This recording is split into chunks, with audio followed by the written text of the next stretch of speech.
from the beginning? Three.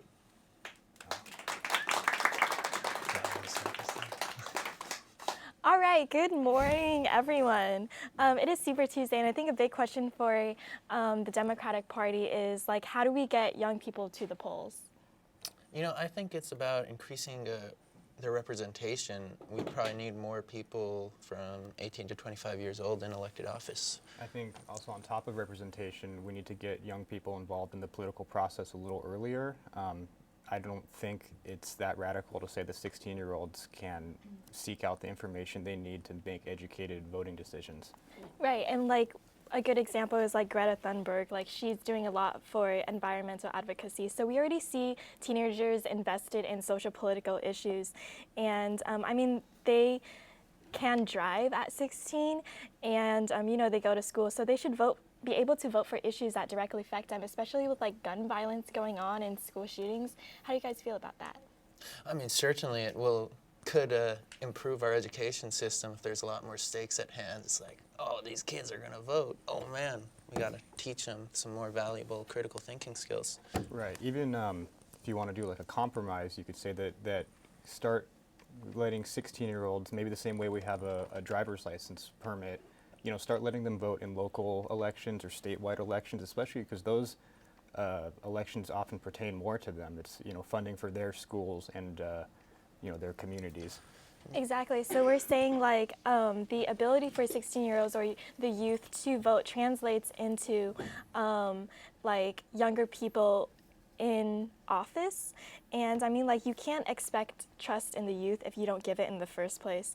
And I think that like gun laws is a big thing right now. You know, the Second Amendment and what it means at this day and age. And there's a lot of school shootings, and I feel like that's an issue that students directly interact with or like face. Yeah, it's not even just school shootings, though. You know, one of the highest rates of gun deaths is attributed to suicide, and you know, that's a huge overlooked problem. And I feel that, especially with youth, when it affects them, like, they should rally for more resources such as mental health care, you know, instead of just kind of letting it stay hidden.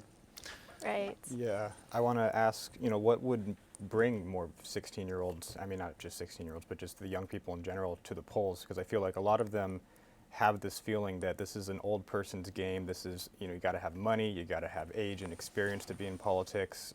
There's no place for their voices. So I just want to ask, you know, what, if not raising the voting age or lowering the voting age to 16, what else could we use to motivate young people to come out and vote?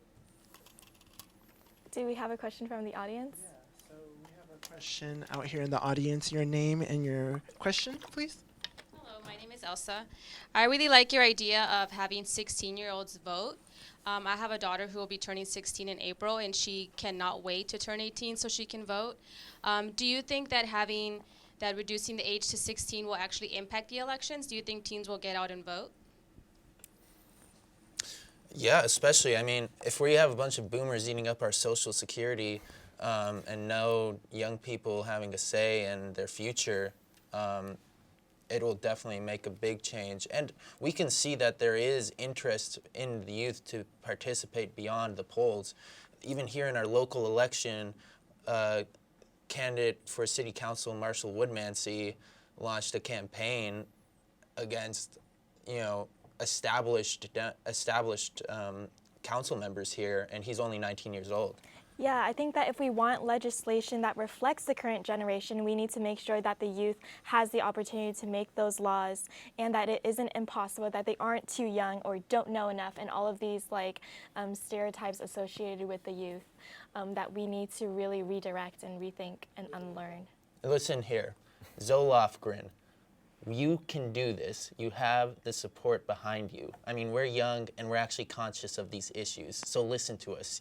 You took care of impeachment stuff. Maybe he didn't get convicted, whatever, that's the Senate's deal. But, you know, your voters support young people voting at 16. Hallelujah. I have to update my Twitter.